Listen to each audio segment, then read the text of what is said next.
Hey guys, Zach here from Mike'sOutdoors.com. I'm here today to do a review on the Savage 110 Hunter. Okay, so we'll go over the specs of this 110 Hunter, and then we are going to take the barrel and action out of this stock and show you the bedding system and show you the trigger system and the trigger adjustment on this 110 Hunter. Now this does not come with scope bases or scope rings or scope, at least not the way I ordered it. I had to add this scope ring, or at least scope base. This is a one-piece scope base and scope rings that I added to it. And I threw this cheap scope on it because we're going out to the range today, and I've ordered a scope and it has not come in yet. This is going to be my first competition gun. I'm shooting at the local bench rest shooting club in Springfield, and they have a stock or a factory class. It's 100 yards and 200 yards, and something that I feel is a pretty good introductory to getting into the competitive world of shooting.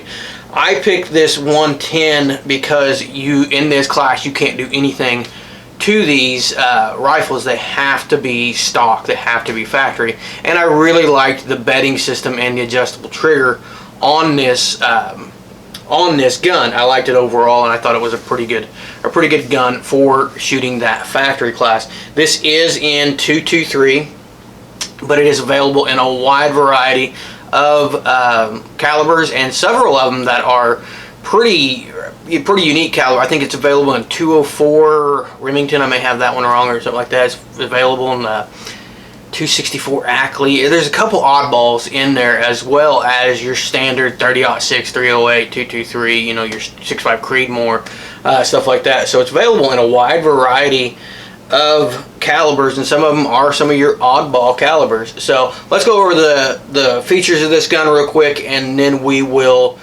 take it apart and we'll show you all the inside of the stock and the bedding and everything like that. So this does have button rifling. This is a synthetic sporter stock, and this does have the overmolded grip on the front and the overmolded grip on your pistol grip back here, which I like a lot. Gives you a kind of a checkered look and makes the gun look nice and gives you a little bit more of a grip. It has a detachable 4-round magazine on here, and this gun is unloaded. This gun is safe. It has been cleared before we started shooting, and this is a better magazine than what you're going to find on your Savage Axis. Later on down the line, I'm going to do a Savage Axis versus a 110 video and show you the difference in the two. This is a much better magazine than what you're going to find on your Axis. So it has the 4-round magazine, detachable magazine on there, the overmolded grips. This has a 22-inch carbon steel barrel. It is black. The receiver is carbon steel as well, or the action is carbon steel as well, and it is black as well, and it is rounded. The length of pull on this is adjustable because this has the AccuFit stock, which I really like, and one of the things that drew me to this gun. The scope that I'm going to be putting on this for my factory class can be up to a 25 power scope. So I wanted something that I could raise my head up to get a really firm cheek weld and to be able to get a really nice look down that big 25 power scope. So I wanted the adjustable cheek rest, and I wanted the adjustable length of pull to make this feel as good as I possibly could, since I couldn't replace the stock on this. So this has the AccuFit stock on here. Like I said, it has an adjustable length of pull from 12 3/4 to 13 3/4, and you can actually stack these up and make that a little bit longer. You can't make it much shorter than that, but you can actually stack these up and make this a little bit longer if you want to go out and buy some screws. So you can make it a little bit longer than that by stacking these adjustable pieces here. As far as the comb height, it has several different combs that come with it for the adjustable. It's basically flat. It has a couple different heights and a couple different shapes to it, so really like the adjustability on the comb height on that as well. The overall length of this is 43 1/4 inches, and the rate of twist on this is 1 in 10, which is another thing that drew me to this gun for my factory class. As I said, it has the Accu stock on here. It also has the Accu trigger on here, so we're going to show you on that. It is an adjustable length of, or adjustable pull on this, and I've got it down to about 3 pounds, and we'll show you that when we take this thing apart. The other thing about this AccuStock that really led me to it is it has a full-length aluminum bedding system underneath here that is full length of this Action, and then an aluminum rod that actually runs down this synthetic stock to siphon up this synthetic stock. So we'll show you that as well when we get to that point. Now, I did have a problem with this, and we'll show you when we get overhead. I do have a problem with this gun that I'm going to have Savage. I'm probably going to fix it because we're headed to the range today, so I'm probably going to go ahead and fix it. But I did contact Savage and send him some pictures of the problem, so we'll see what they're going to do. But I want to get it out and shoot it and get this video done, so we're going to go ahead and fix it for today and see what they do in the future. What you can see here, maybe you can see it here and maybe you can't. I'm getting really close to my light, so my face is, as you can see, there is no gap right here on this side of the gun, and there is a gap on this side of the gun. What that is the stock is not allowing the barrel to be floated properly, so it's actually touching the barrel on this side. Now, is that a huge problem? I'm not an experienced enough long distance shooter to know how big of a problem that is on long distance, but I know I had this problem with my Ruger American, and it would not group at 100 yards very well no matter what I did with it. I contacted Ruger, they replaced the stock, and then it became a tack driver. So it can become an issue on your guns, especially at longer distances. So let's get this camera up above us here. Let's take this thing apart. Let's show you the bedding system. Let's show you some on that trigger. Okay, before I take this thing apart, I wanted to show you guys real quick what I'm talking about as far as this barrel goes. This $20 bill should be able to just slide all the way in down to the chamber, and you can see it won't even go in there. And I just ripped it trying to get it out of there. Couldn't use a dollar bill. No, I had to use a 20. I'm gonna have to tape that back together. Well, so that is what's the problem. It is, you can see the gap on this side versus no gap on this side. So it's an easy fix, and I can do a video on how to fix that if you guys would like that in the future. But that is what the problem is I'm running into with this stock on this thing. So let's go ahead and take this thing apart. Okay, so here's the Action. You can see this is the rounded receiver. This has a locking lug here just like the other Savages. It's a little bit better locking lug. This is an all steel receiver. Here's your trigger, and here is your trigger adjustment. One thing, this trigger does adjust fine. This has the 2-stage trigger on here, and it does adjust fine. One thing I don't like about it is just simply you have to have this tool to adjust it.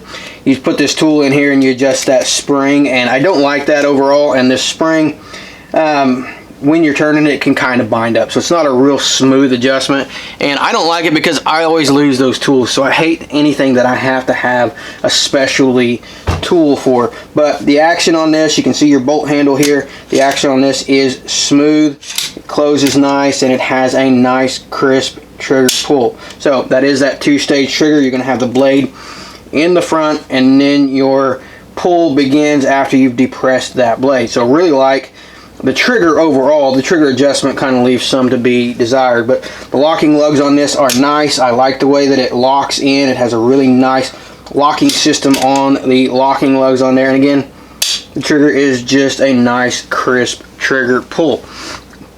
So it has the threaded barrel as well as like most of the Savages these days, and most rifles do. Good smooth action, and overall really nice action and really nice trigger pull on this. So let's look at the stock here. So there's your magazine, and like I said, this is a much better magazine than you're going to get on your Savage Axis and your Savage Axis 2 rifles.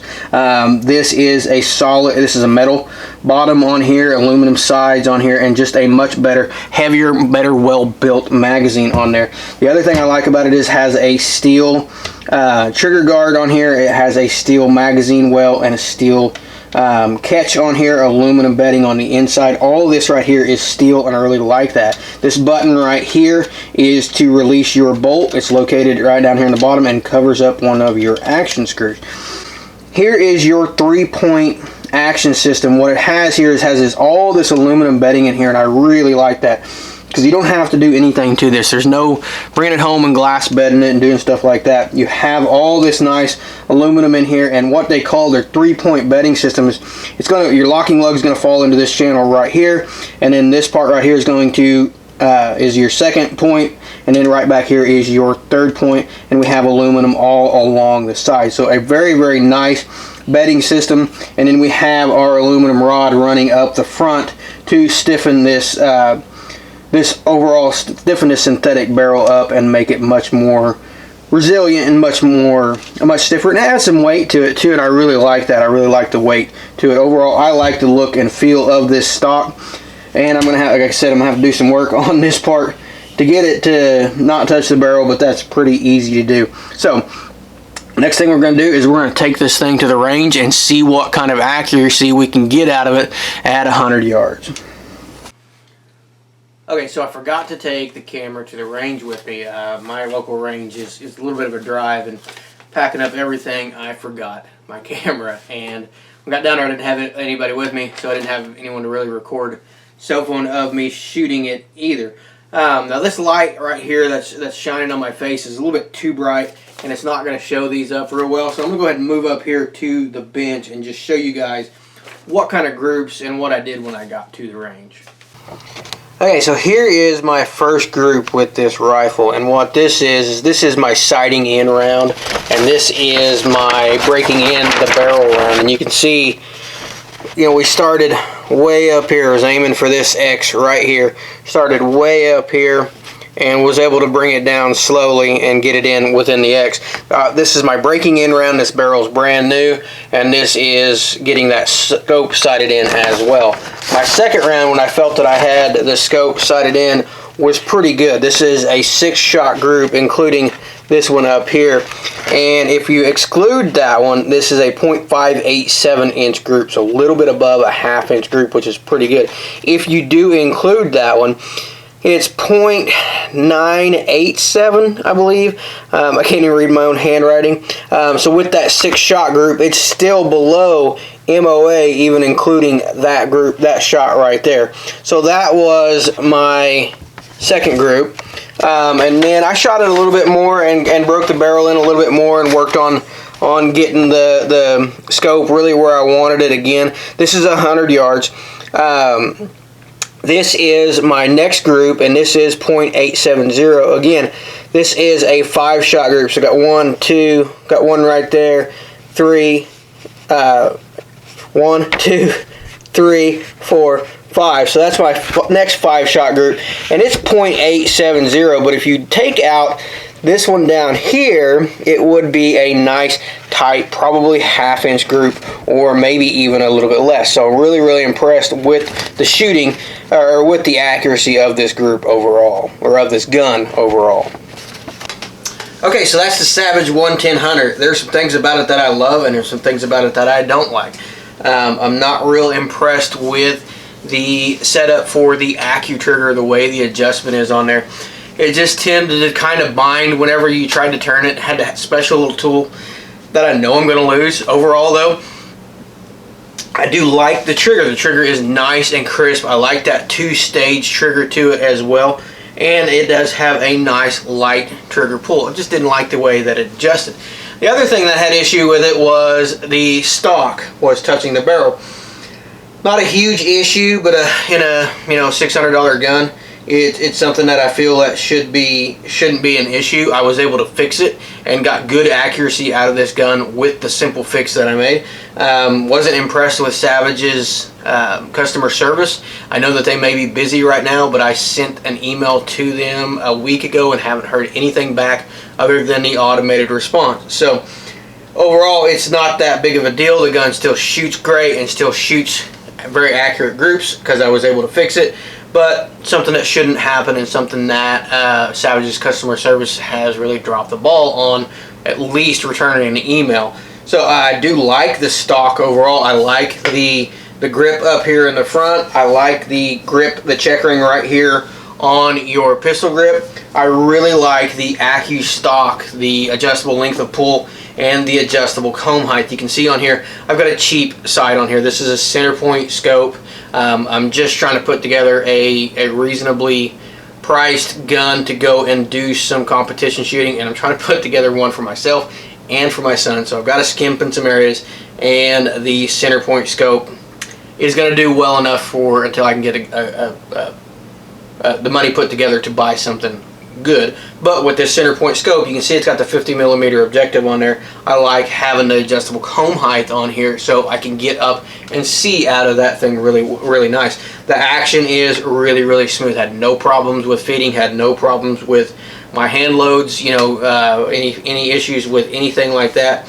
And this thing performed very well on the range, and is just a good gun. I mean, it's just a excellent gun, and I think it's going to do very well for me as a competition factory gun for our competitions coming up. And I think it's going to do very well for me in the long run. I don't see myself upgrading this gun out of the factory class. I see this staying as my factory class gun, and I see it staying just like this, and I think it's going to do well for me. I will eventually upgrade the scope and get a new scope on here. Maybe. I mean, this center point might do well for me. This is a $100 center point that I bought at Walmart. If you're interested in seeing a review on this center point, let me know, and I'll be happy to do a review on the center point. But overall, pretty happy with this Savage 110. Pretty happy with the systems that they have in place. Not real happy with Savage's customer service. I don't expect them to do anything for me as far as this goes, because the gun is fixed, but it would have been nice to have at least got an email in reply, in response to my customer service inquiry that I sent them. So this is the Savage 110 Hunter, and I'm very impressed with the gun. I may end up doing a comparison video of the Savage Axis, the Savage Axis 2, and then the 110 Hunter, and show you the differences in those as well as the price differences in those, and so you can see kind of what you're getting at each price point from Savage, because I do have all three of those. I have an Axis, an Axis 2, and now I have the 110, and that shows you how much I like Savage, as I own 4 of their guns now. So very impressed with this 110 overall. Like I said, shoots great, and it's just going to do excellent for me, I think, in the factory class for competition shooting. So check this out at Savage's website. Like I said, it comes in some really cool, it comes in a wide variety of calibers, and comes in some really cool ones too. Some that I've never even shot, some I've never even seen, other than in a reloading manual. So check it out. This is the Savage 110 Hunter. Very good priced gun and very good shooting gun. Check it out at Savage's website. And for more product reviews, how-to videos, check us out on social media. We're on Facebook and Instagram under Ike's Outdoors. And if you want to see a review on this center point $100 scope, let me know, and I'll be happy to do a review on it for you guys as well. So until our next video, appreciate you guys watching.